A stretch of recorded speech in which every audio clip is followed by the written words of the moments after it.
Estarei gravando agora o capítulo 12 do Evangelho de João, cujo título diz assim: Maria unge com unguento os pés de Jesus. Esta Maria aqui é a irmã de Lázaro, aquele que Jesus ressuscitou após 4 dias que Lázaro já estava morto e sepultado. E esta Maria é a irmã de Lázaro. Então diz assim, João capítulo 12. Maria unge com unguento os pés de Jesus. Foi, pois, Jesus 6 dias antes da Páscoa a Betânia, onde estava Lázaro, que falecera e a quem ressuscitara dos mortos. Fizeram-lhe, pois, ali uma ceia, e Marta servia, e Lázaro era um dos que estavam à mesa com ele. Então, Maria, tomando uma libra de unguento de nardo puro, de muito preço, ungiu os pés de Jesus, e enxugou-lhe os pés com os seus cabelos, e encheu-se a casa do cheiro do unguento. Então, um dos seus discípulos, Judas Iscariotes, filho de Simão, o que havia de traí-lo, disse: Por que não se vendeu este unguento por 300 dinheiros e não se deu aos pobres? Ora, ele disse isso não pelo cuidado que tivesse dos pobres, mas porque era ladrão e tinha a bolsa e tirava o que ali se lançava.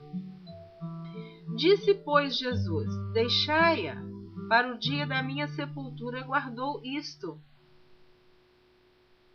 Porque os pobres sempre os tendes convosco, mas a mim nem sempre me tendes.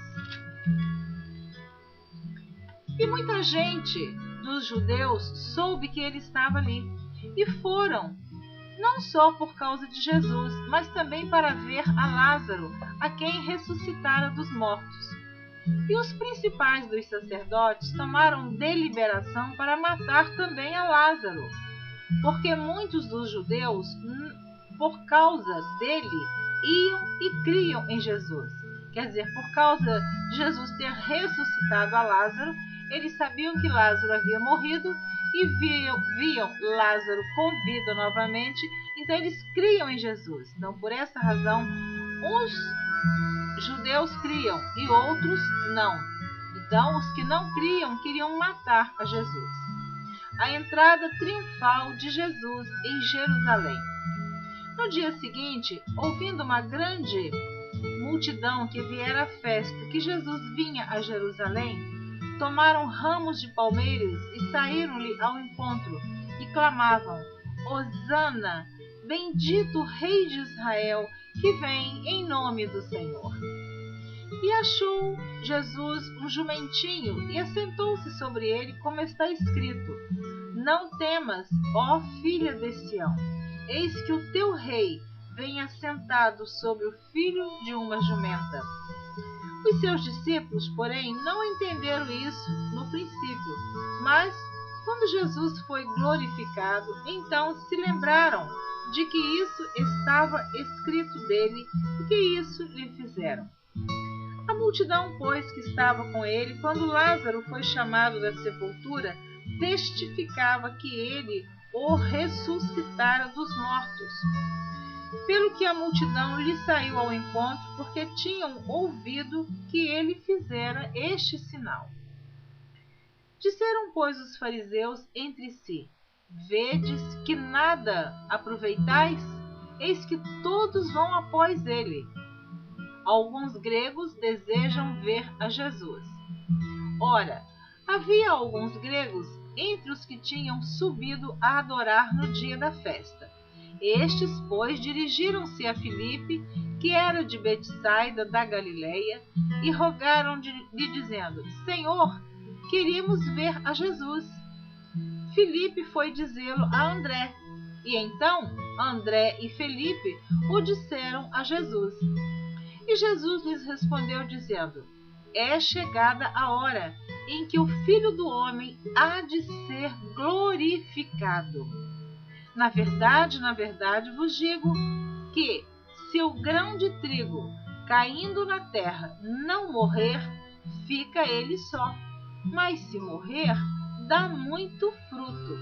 Jesus estava aqui falando em parábola a respeito da sua morte, que era necessário que ele morresse para ressuscitar entre os mortos. Quem ama a sua vida, perdê-la-á. E quem neste mundo aborrece a sua vida, guardá-la-á para a vida eterna. Se alguém me serve, siga-me, e onde eu estiver, ali estará também o meu servo. E se alguém me servir, meu Pai o honrará. Agora a minha alma está perturbada. E que direi eu? Pai, salva-me desta hora, mas para isso vim a esta hora. Pai, glorifica o teu nome.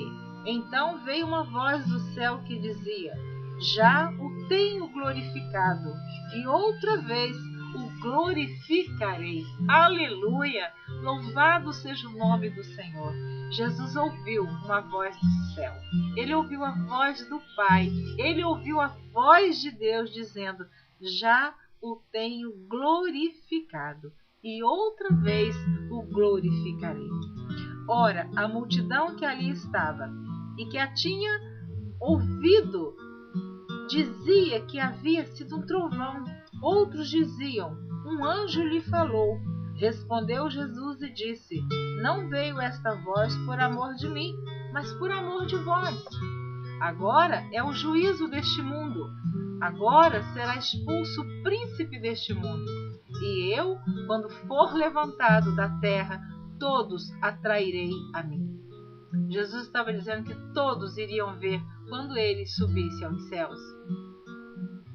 E dizia isso significando de que morte havia de morrer. Sim, porque ele também levantado, quando ele estivesse na cruz, todos iriam ver que Jesus estava no alto de um monte, crucificado, com seus braços abertos no madeiro. Louvado seja o nome do Senhor. Respondeu-lhe a multidão: nós temos ouvido da lei que o Cristo permanece para sempre. E como dizes tu que convém que o Filho do Homem seja levantado? Quem é esse Filho do Homem? Disse-lhe, pois, Jesus: a luz ainda está convosco por um pouco de tempo. Andai enquanto tendes luz, para que as trevas vos não apanhem.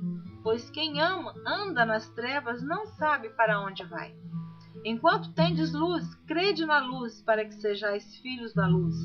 Essas coisas disse Jesus, e retirando-se, escondeu-se deles.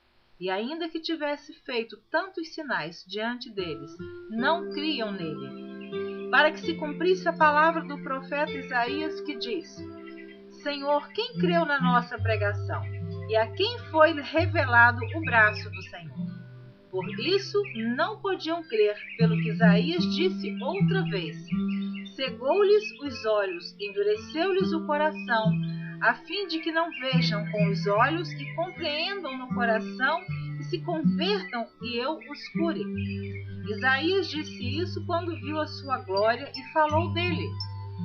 Apesar de tudo, até muitos dos principais creram nele, mas não o confessavam por causa dos fariseus, para não serem expulsos da sinagoga, porque amavam mais a glória dos homens do que a glória de Deus. Eu vou parar aqui no versículo 43, o tempo não me permite ler todo o capítulo, mas você acompanha esta leitura do Evangelho de João no capítulo 12, na próxima gravação. Eu conto com você. Eu quero abençoar a sua vida, quero abençoar a sua casa, a sua família, a sua empresa, o seu casamento, o seu noivo, a sua noiva, os seus planos, os seus sonhos, os seus ideais. Eu quero profetizar que Deus está te dando uma grande bênção neste momento em que você está ouvindo esta palavra. No meu relógio são 2 horas da manhã e 29 minutos do dia 28 de julho de 2009. Deus te abençoe.